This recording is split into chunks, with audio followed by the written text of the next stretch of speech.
Hey everyone, Pastor George here with our Apologetics Wednesdays, and today we are looking at the Branch Davidians, which is the other kind of famous cult that is kind of not emerged. I guess it did emerge, but has become famous in recent years. After all, there was a recent Netflix movie on this, and they're famous not because they have the craziest beliefs out there. There, I think, would be kind of a few churches that would skirt this line that we're going to talk about, although they're definitely crazy and heretical in many ways.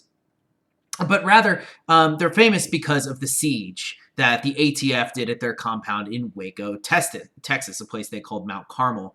And it was there that the building caught on fire and a lot of the members died, including children. I'm sure many of you who were alive in the 90s remember the Waco siege. It was this big deal. And so there is they still do exist, Branch Davidians, but they're not really big evangelizers. They're kind of waiting for the end of the world, and that's indeed what their big thing is. You'll notice many cults that end up being attracted to Christianity or being similar to Christianity are very much interested in the end times coming soon. And so the Branch Davidians are greatly influenced. In fact, they're a branch of the Davidians. And the Davidians themselves are a branch off from Seventh-day Adventists. So Seventh-day Adventists, very famous group. I'm sure you've heard of them. They're most famous for being the people that don't worship on Sundays, right? They worship on the sixth day of the week, Saturday, because that's the holy day in the Bible, right? They also believed, Advent, right, that the world was coming soon. And so there was a big part of their theology, especially around their founder, who wanted or said that the world was going to end soon. It didn't end up happening, obviously, and so life carried on, right?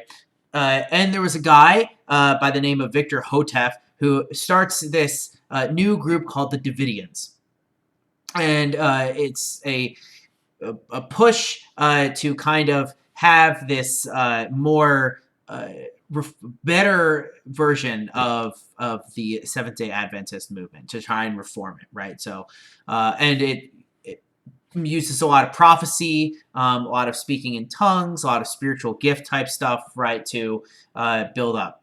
Well, some people get involved in that, and a guy by the name of Benjamin Roden and his wife Lois, and they end up forming the Branch Davidians, which is kind of even a more shoot-off version. And of course, they also believe that the end of days is upon them.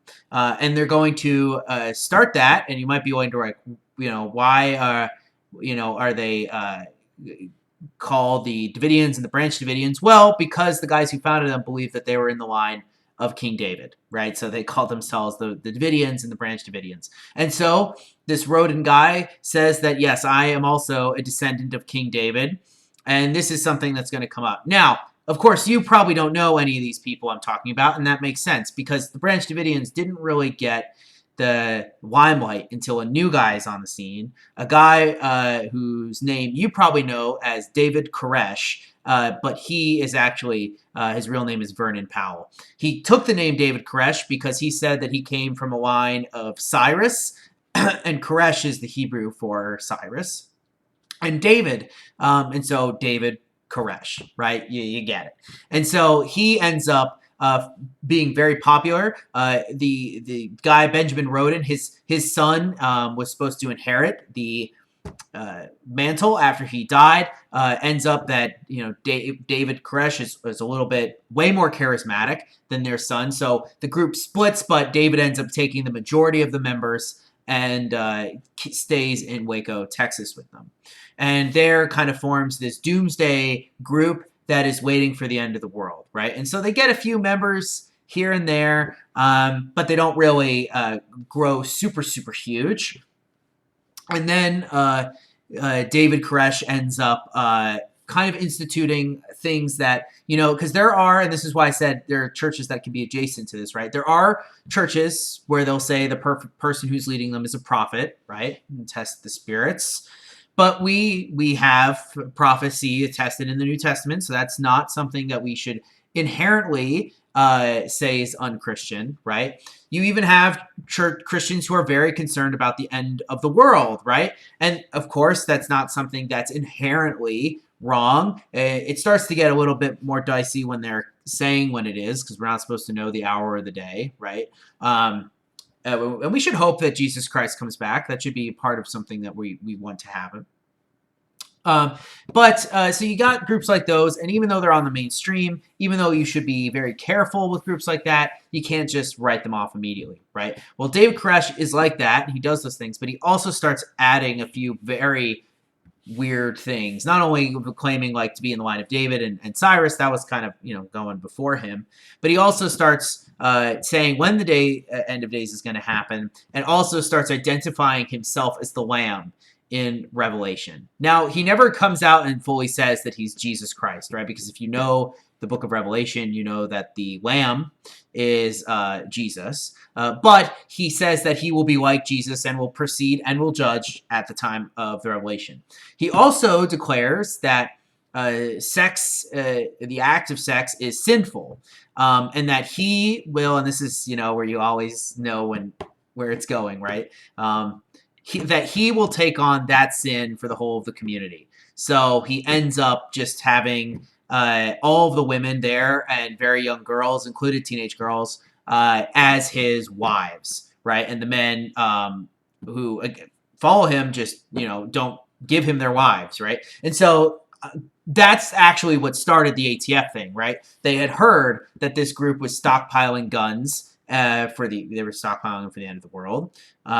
And that there was underage abuse happening here. And that's kind of what sets off the ATF investigation. And you can watch any number of documentaries to hear about that.